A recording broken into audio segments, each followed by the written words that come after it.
Good morning and welcome to ABG Sundal Collier's Investor Days. My name is Benjamin Wallstedt. I'm an equity research analyst working out of the Stockholm office covering the retail sector. With me today I have Embellence Group and CEO Olle Svensk to present his company. Olle, the floor is yours. Thank you. Thank you very much. Yes, my name is Olle Svensk and I'm the CEO of Embellence Group, and I will take you through a presentation here this morning. I will start a little bit of a description of the company itself. So Embellence Group, we acquire, own and develop strong brands, strong premium brands within rugs, wallpaper and textile, but also other interior decorations. Our mission is to create a more beautiful and more inspiring everyday life, and our focus is, which is very important to understand, is to focus on to develop strong brands, because we believe that the brands are the differentiator in the market, and that is also what sets us apart from many others. So we have 5 strategic areas which we focus on, and they have actually been the same for several years now. First of all, it's to build unique brands with unique positionings within premium and luxury. International growth, for us that means outside the Nordic region. The third one is digitalization. You can simply put it as digitalization, to develop tools how to come closer to the key decision makers in this industry, which it's consumers, but it's even more important are the architects and designers out there in the world. Number 4, it's around sustainability, which I will talk a little bit later here. And last but not least, it's people, to be able to attract and retain really the best people in this industry. Already today we have a competitive brand platform with 5 brands. The largest one, and which is also our heritage, is Boråstapeter, with majority of its sales in the Nordic region. But then we have Cole & Son, based in London. We have Wall&decò out of Italy. Pappelina that we acquired beginning of 2001, and then in March this year we acquired Artscape, which is based out of Portland, Oregon. One of the aims that we have had for the over the last years is to have a more balanced platform and balanced portfolio. We used to be very much a Swedish-based wallpaper company. There is nothing wrong with that, but we saw that we want to have a much more balanced platform in order to mitigate if you have different patterns in demand. Today we have around 40% of our revenue in the Nordic region, a little bit more than 30% out of Europe, excluding Nordic then, and then the last remaining 30% is in the rest of the world, with the majority being in US. One of the core assets in our company, that's actually our design and pattern archive, and out of that we can develop our business further. And we do that you can say in 3 rows or 3 work streams. First of all is of course product innovation, which I've talked about before, where we bring the wallpaper outside with Wall&decò here in the small picture that illustrates that. It's in textile, where we bring the patterns from wallpaper into fabrics, so you can decorate your sofa or the curtain. And last but not least, it's finished products, taking the patterns into finished products such as throws or cushions or other elements or other products. A little bit around sustainability then. So sustainability has actually been at the core of Boråstapeter since many, many years. Already mid-90s, we moved into water-based ink. But then again, we have done many things over the last years, but since 2 years, close to 2 years, we have taken a bit more firmer grip, I would say, around it. And first of all, it's of course around the value chain. And we have established processes to calculate our actual carbon footprint, which we published, as some of you know, this spring. In Italy last year, we moved into solar panels, so we are we have all our production, and the office there is all fueled by our solar panels that we have on the roof. We are eliminating fossil-based plastics in many packaging solutions that we have in the company, both in UK with Cole & Son, but also in Sweden. Moving on the second pillar here around having a sustainable organization. We want to be a responsible and attractive employer, as I talked to you about before. More than 50% of employees and persons in management positions are women. We didn't have any severe work-related accident last year. We have production in 3 places in Europe. And we have now, as many others actually, moved into more of a hybrid working situation, so you don't have to be in the office all days a week. Last but not least, it's of course that we have zero tolerance against all forms of corruption or discrimination, and we didn't have any report around that last year. It says here that we have a plan to reinforce the whistleblowing function. We have actually already done that. It also says that we have a plan to reinforce employee and supplier code of conduct. We have already, and we are implementing that with all our suppliers right now around the world. But sustainability needs to be much more just than a fancy PowerPoint presented by a CEO at our ABG. So let me give you some examples what we have done in reality. First of all, in 18th of August, I think it was actually, Pappelina, the rug company that we have in Dalarna in north of Sweden, we launched the world's first plastic rug made of biovin. And what is biovin? Yeah, it's a carbon neutral PVC that is, it actually comes from wood-based tall oil, as it's called in the industry, but it's pine oil. So it's actually carbon footprint negative even. And we were the first one in the world launching it, and my colleagues are actually now since Thursday in Paris launching it as Maison Objet. So this is a big step forward, and we were the first ones in the industry who were doing that. A second example, it's with Cole & Son that we together with Stella McCartney launched a couple of wallpapers that we are using a substrate that is derived from renewable fibers, 79%. And as always with Cole & Son, it is hand-drawn from the beginning, but we have also spent a lot of time to develop an innovative printing solution with our external suppliers. So we use 30% less greenhouse gases than traditional printing techniques, and that's really in the forefront, and we were the first there as well. And as a third example, I have to repeat again the investment we did in July last year on the roof in the building in Italy, where we installed the solar panels. So we are actually self-sufficient when it comes to energy there, which is really good in times like this, right? A little bit about financial development. What I can talk about is, of course, the quarterly report for 2022, first 6 months. What is there to say? We are on track. If we look at the first quarter here, I see now that the second column, it says Q1. It should be H1 there. But we are on track. We have delivered an adjusted EBITDA margin of 15.3%. The majority of the adjustments are coming from the acquisition that we did with Artscape, but we also have some reconstruction as we are starting to take out cost in the group, given the conditions we are in right now.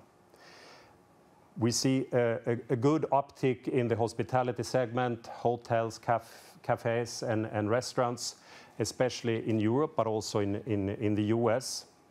However, of course, cost inflation is hitting us as well, especially into the Nordic business, and we are continuously trying to mitigate that with mix improvements, what we sell, but also, of course, to do price increases and see if we can negotiate other ways to do our business. let me go back there. So the three segments that we are, regions that we are reporting our businesses, it's Nordic, where it's very much around controlling the cost. We do have benefits of the large cost out program that we did run between 2018 and 2020, when we took out 30 million Swedish crowns. So that has created us, we have a more variable platform, so to say, than we had a couple of years back. But there is always something more that, that needs to be done.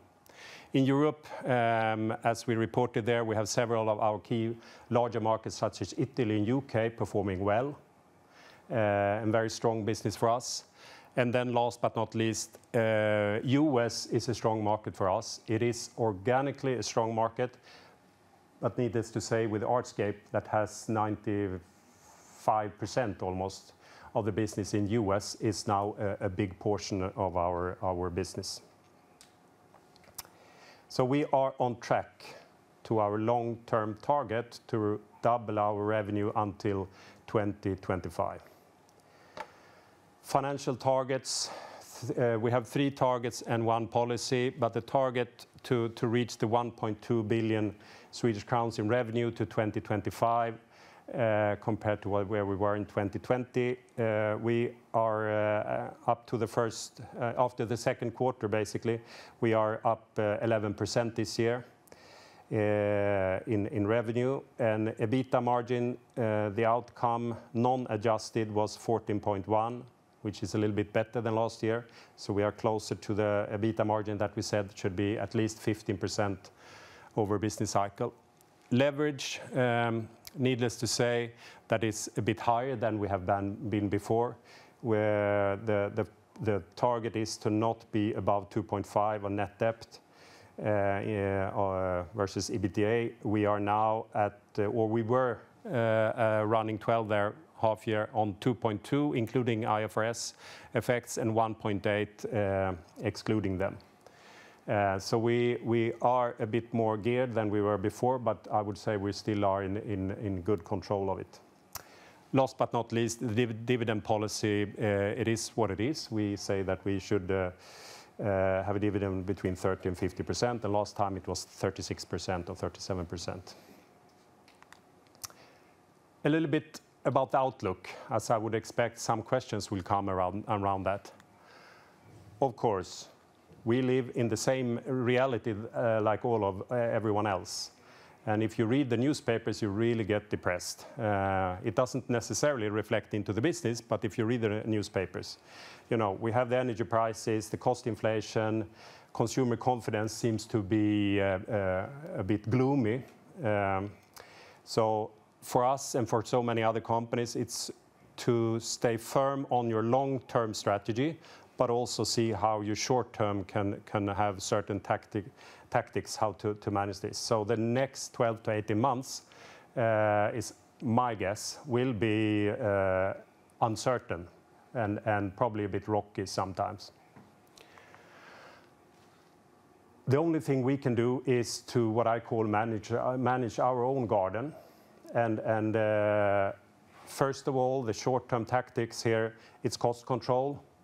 To control our cost situation, and where we see it's possible to move from fixed to variable, that's very healthy for us in order to balance and mitigate if there will be a really serious downturn. We have to be cautious with marketing spend. Does it make sense right now to spend a lot of money on consumer marketing when the certain part of the consumer market at least, it's a bit nervous? Probably not.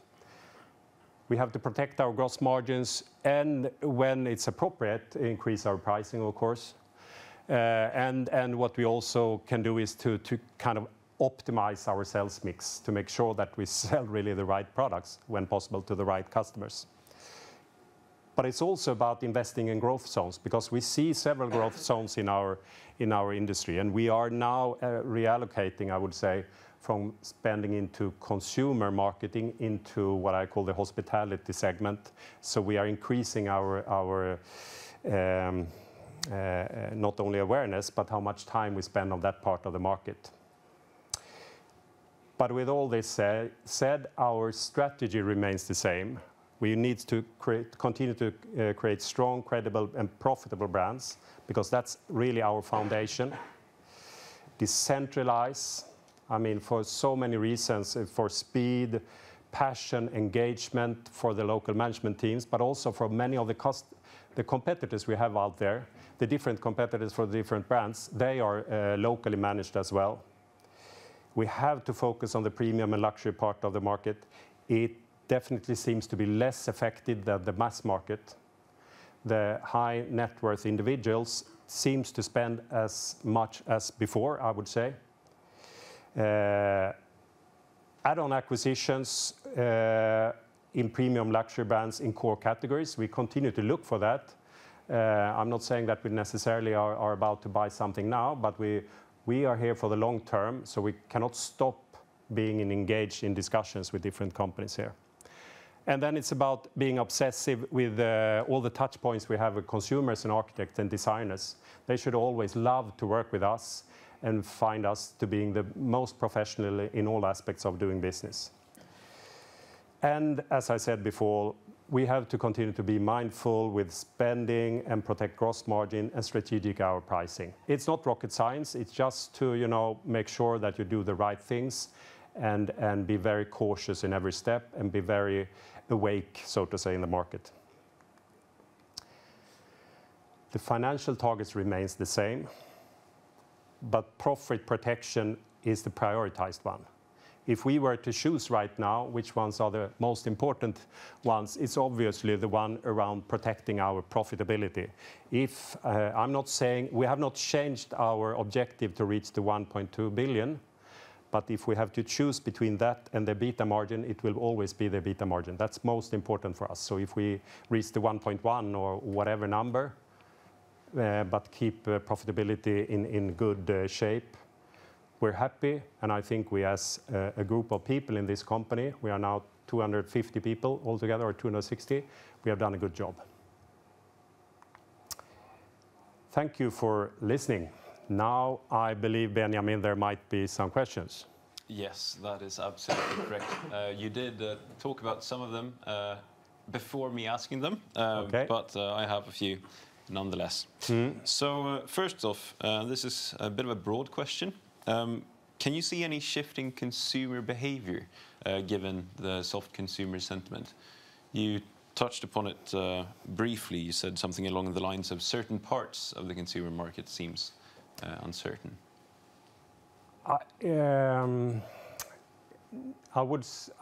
If we kind of divide that part of the market, I mean, we have two core customers, so to say, the architect and designer part. I would say that remains solid as it was before. The ones that have in London, for instance, or somewhere else, have asked an interior designer to design their home. That is stable as it was before. So the hospitality segment, but also luxury and premium residentials remains the same. The consumer part, you have to divide that, I would say, between the mass market and the more premium and luxury part of it. The mass market is influenced, and I would say it seems to, from our very small part of the world, it seems to be more effective the closer you come to the Ukrainian border. So we see a fairly big drop in our business in Poland, for instance. Poland is not our largest market, but we see a serious drop there. It's probably down 40% or something like that. Interesting. And also, if you would, you talked about your first strategic pillar, moving to premium. Yes. Could you elaborate on why you find that interesting? Yes, a couple of years ago we did an analysis of the market to see where the growth is really coming, and this was very much focused on wallpaper. It's only focused on wallpaper, actually. We looked at the market and saw that the wallpapers that are priced from 700 Swedish crowns or 70 euro more or less and above is growing. It's growing at least 5%, between 5 and 10%, depending on market. While the lower part of the market is was going sideways or even decreasing the entry part. So that was a healthy part of the market to be in, it seemed like. Then we did competitive analysis, also looked at the different companies we see there in France or Italy or whatever. And the ones that were had a good business, were giving organic growth, were also the ones focusing on that part of the market. It seems like that they are more resilient, the ones that are in that quartile or of the market. And it is typically between 10 up to 25% of the value of the market. That's what we're targeting. But that was the main reason. It's growth there. Yeah. Are there any profitability differences between the segments as well? Yes, yes, it is, and that was thanks for mentioning that. I mean, the other part is, of course, that the gross margins are healthy there. The gross margins are at between 65 and 80%, which is a good starting point to start from. Basically, we need to provide much more service in that part. Yep. We need to have it even, customized or tailor-made to consumers. But the gross margins are really strong there, and that also made it attractive, of course. You talk about decorating, or decorators rather, being an important customer to you. I believe that must be different between the segments as well. Correct. I mean, the interior decorators, you find them in the US market. The last number I saw, it was more than 80,000 individuals that had a profession as interior decorator. And they are typically also focusing on the higher end of the market. And they are really the ones that they don't only get the task to decorate the wall. They do the complete room with the furniture, the lighting, the rug, and hopefully the wallpaper, wall covering as well. It is a very important decision maker in the industry. It is not as straightforward to talk to or easy to come in contact with, so it takes a lot of time, and you need to provide a lot of service to them as well. So they make sure that when they place an order, that it comes on time with the right quality, and the invoices are correct, and they can easily place the order. So many things are outside the product itself. And then, of course, we have to be a credible brand as well that contributes to the certain design that they want to have in that room or that hotel or whatever. Perfect. Yep. Thank you very much. I believe it is now time to wrap up. So I would like to thank you for your attention.